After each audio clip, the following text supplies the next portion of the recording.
Hey there! In this video, I will show you exactly how to use Stockfish on chess.com. Firstly, open any web browser in your system. Here, open chess.com. Now, if you already have an account, make sure you're logged in with it. If you don't have an account, create an account and then sign in. You can sign up by using your Apple, Google, and Facebook account. Or you can also create an account simply by using your email address and password. Once you're in, click on the play button from the dashboard.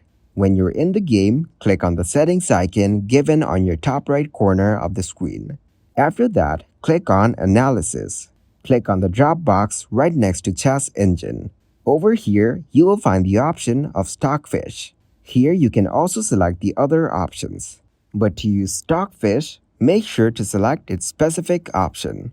Once you're done, click on the Save button to save these settings. Now go ahead and play your game. The Stockfish has been added. Thank you very much for watching, and don't forget to like the video and subscribe to the channel.